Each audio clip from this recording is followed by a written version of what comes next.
नमस्कार, मैं ऋषा शर्मा न्यूज 21 की स्पेशल खबर में आप सभी का स्वागत करती हूँ। जयपुरी अस्पताल में संविदा नर्सिंग कर्मचारियों के साथ एक बार फिर से खुलेआम अन्याय हुआ। जानकारी के मुताबिक दिसंबर महीने में 50 निविदा नर्सिंग कर्मचारियों को अचानक हटा दिया गया था, जिससे कि अस्पताल की सेवाएं लगभग ठप हो गई और मरीजों को यहां पर भारी परेशानियों का भी सामना करना पड़ा। और इसी के बाद चिकित्सा एवं स्वास्थ्य विभाग की हेल्थ सेक्रेटरी गायत्री राठौर ने जयपुरी अस्पताल का निरीक्षण किया और गलती मानते हुए सभी नर्सिंग कर्मचारियों को तुरंत ड्यूटी पर वापस लेने के यहां पर आदेश दिए गए।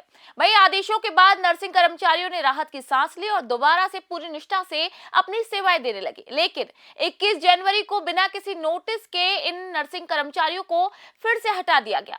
यहाँ पर चौंकाने वाली बात यह है कि ना तो पिछले 8 महीनों का मानदेय इनको दिया गया और ना ही सेवा प्रमाण पत्र इनको सौंपा गया।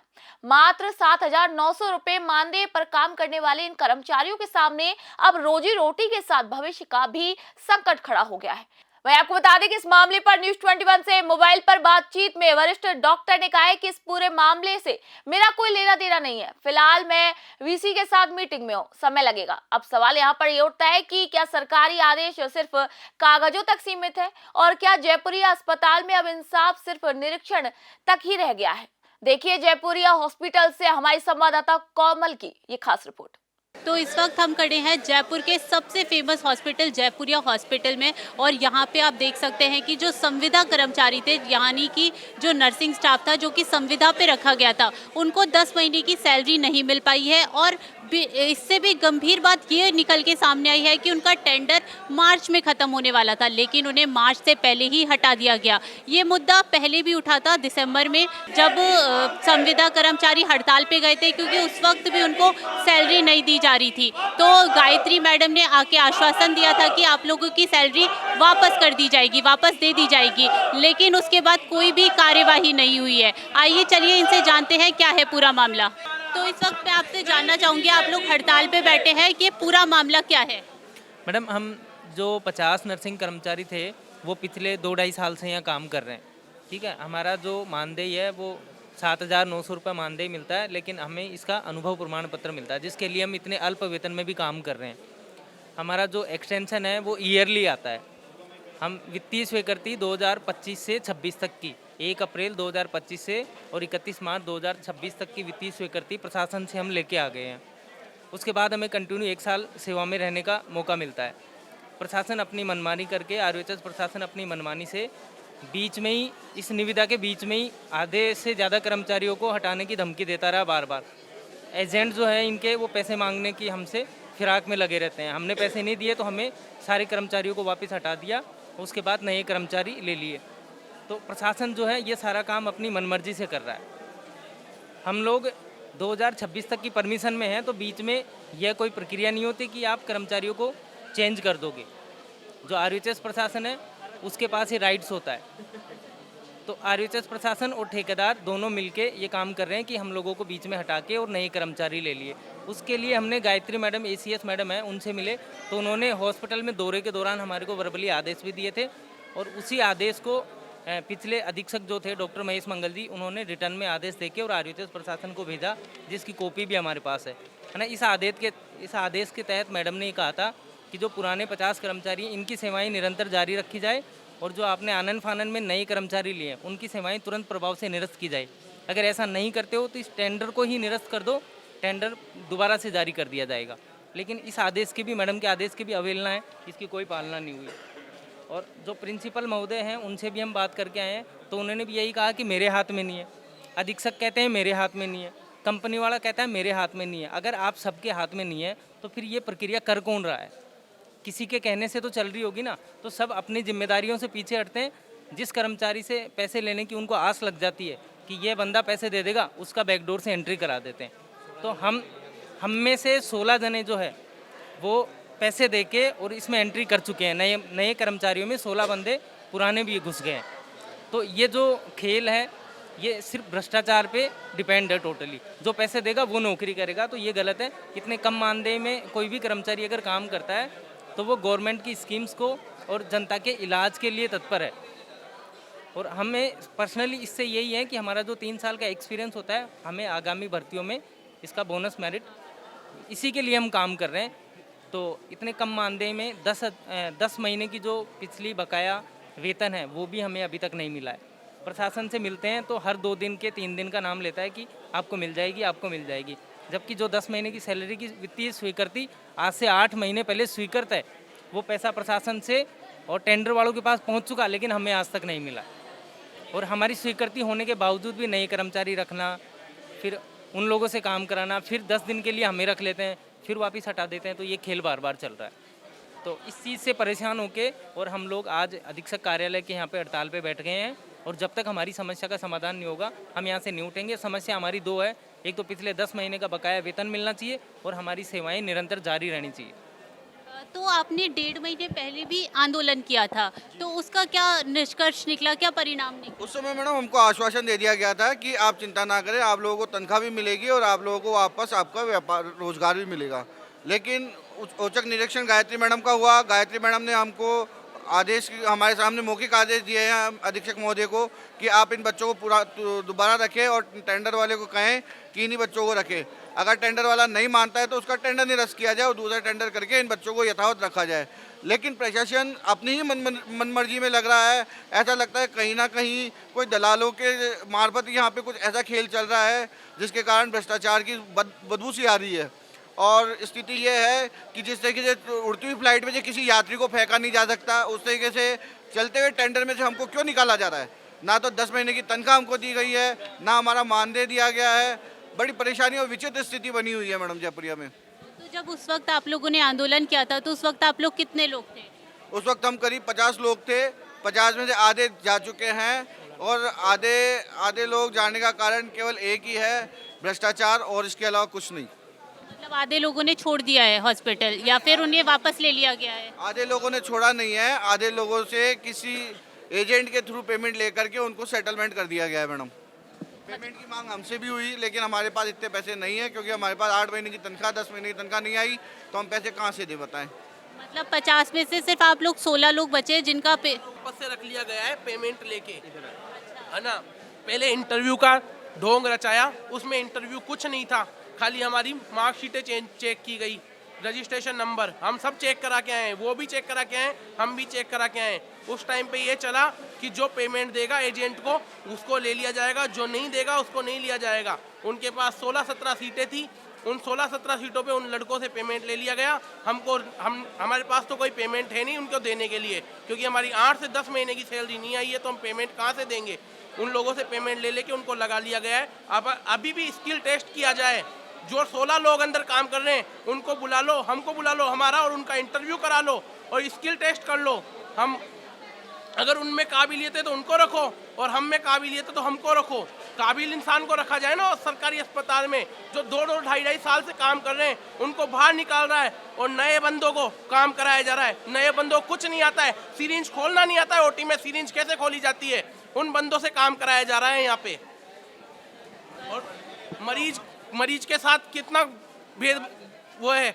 अगर मरीज की किसी की जान जाती है तो क्या होगा, आप बताइए। ये है नया बंदा काम सीखने में कितना टाइम लगता है। जो 2.5 साल वाला सेवा दे सकता है वो नया बंदा आके सेवा दे सकता है कि वही चीज़। मतलब कि जो नए बंदे हैं उनको बिल्कुल भी एक्सपीरियंस नहीं है। एक्सपीरियंस नहीं है, बिल्कुल भी फ्रेशर बंदे हैं। 2024 के पास आउट, 25 के पास आउट बंदे हैं। तो आप लोगों को किस प्रकार से पता चला कि आप लोगों को हटा दिया गया है? कोई नोटिस दिया गया प्रशासन की तरफ से? कोई नोटिस नहीं दिया गया, कोई नोटिस नहीं है, मौखिक आदेशों पे हटाया गया है।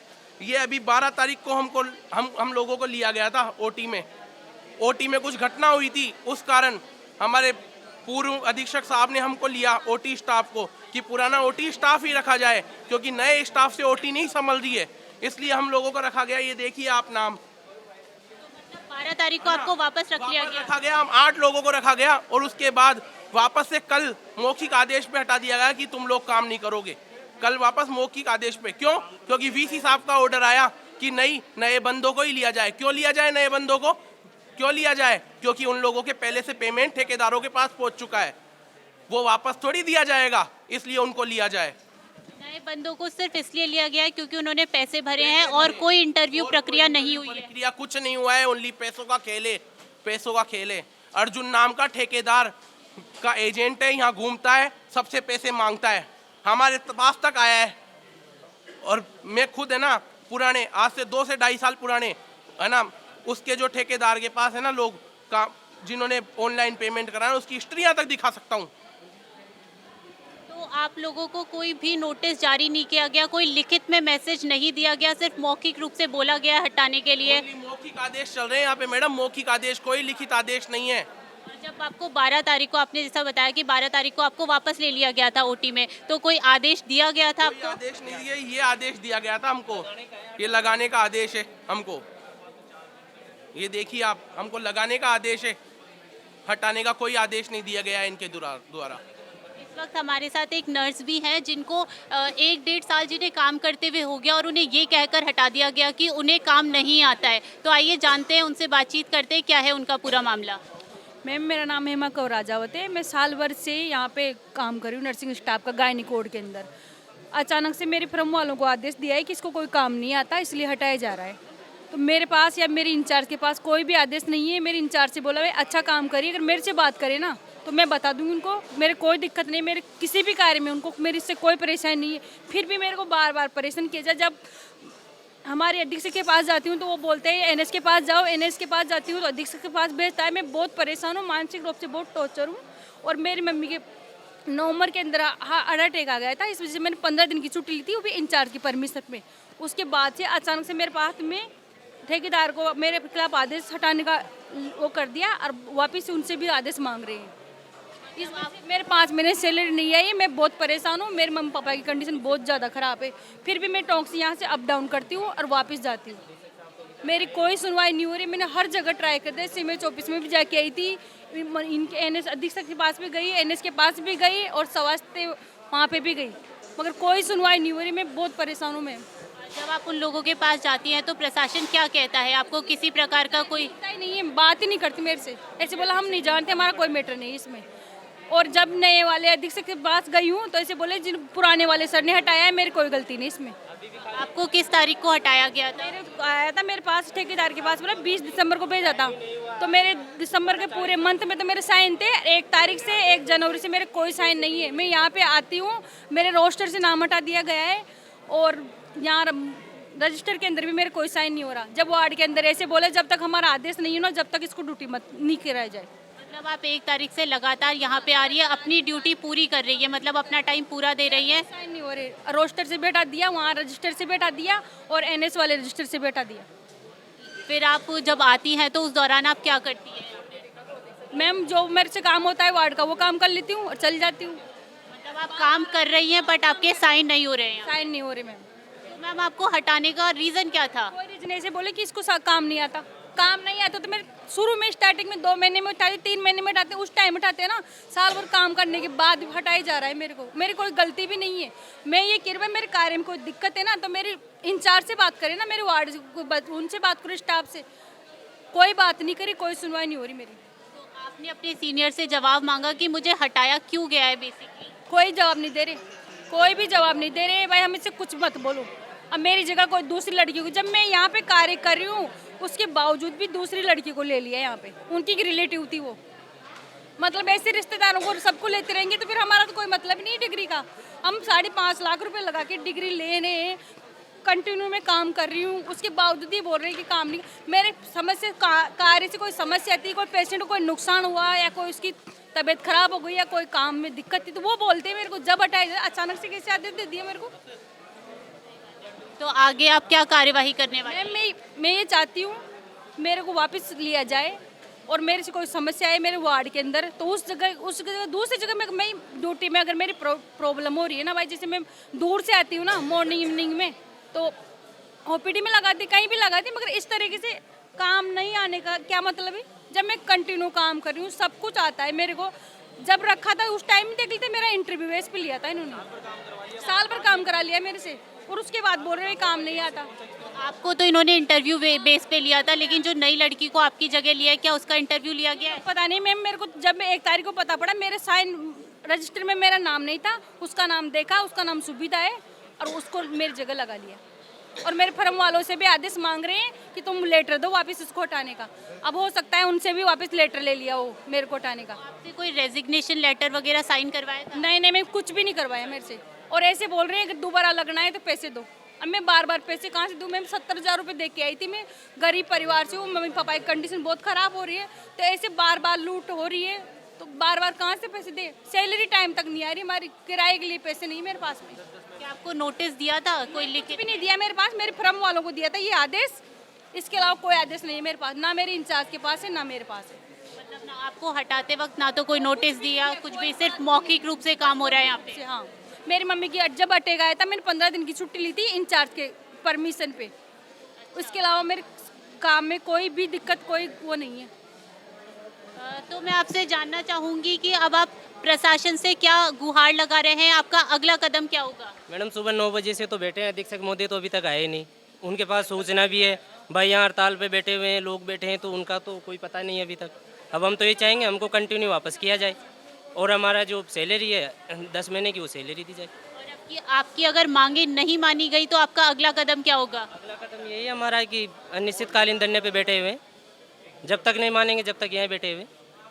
कोई तो होगा जो मानेगा भाई। सरकार में, बीजेपी सरकार में कोई तो नेता ऐसे होंगे जो आके सुनेंगे या बात मानेंगे, या फिर आरयूएच प्रशासन की सारी मनमानी चलेगी, जो उन्होंने आदेश कर दिया कुछ भी। और हमारे उनके ना चिकित्सा मंत्री को बदनाम करने की कोशिश की जा रही है और कुछ नहीं है। यहाँ पे प्रशासन लिप्त है गलत चीज़ों के अंदर और चिकित्सा मंत्री को कहीं ना कहीं इन्वॉल्व करके उनको बदनाम करने की साजिश रचा है, जो हम बिल्कुल नहीं चाहते, क्योंकि हमारा चिकित्सा मंत्री बहुत बढ़िया आदमी है और चिकित्सा मंत्री कभी भी इस तरह की नहीं चाहेंगे, क्योंकि बीजेपी सरकार हमेशा नौकरी देने का काम करती है, नौकरी छीनने का काम नहीं करती। उसके बाद भी ये लोग जिस तरह के षड्यंत्र कर रहे हैं और प्रशासन को बदनाम करने की कोशिश कर रहे हैं, मंत्री जी को बदनाम करने की कोशिश कर रहे हैं, ये बहुत गलत है। तो आपने स्वास्थ्य विभाग के नाम ज्ञापन सौंपा है? सौंपा है मैडम, ये स्वास्थ्य विभाग के नाम ज्ञापन सौंपा है। सारे अधिकारी को दिया मैडम, मुख्यमंत्री जी तक के आदेश है हमारे पास, उनको तक को दे के आए हैं हम। उस वाले में देखना, उसमें होगा लेटर, मुख्यमंत्री का निकाले थे ना अपने ऊपर। ये दया कुमारी जी का है मैडम, जो मैडम साहिबा को दे के आए थे ये वाले आदेश। ये मुख्य सचिव जी का है, जो वहाँ से आए हुए आदेश है, उनको दे के आए हुए। इनके अलावा ये इनके वीसी ऑफिस से कुलगुरु जी का, जिन्होंने इनको भी दे के आए वहाँ जाके। ये सीएम साहब भजन लाल जी को दे के आए हैं।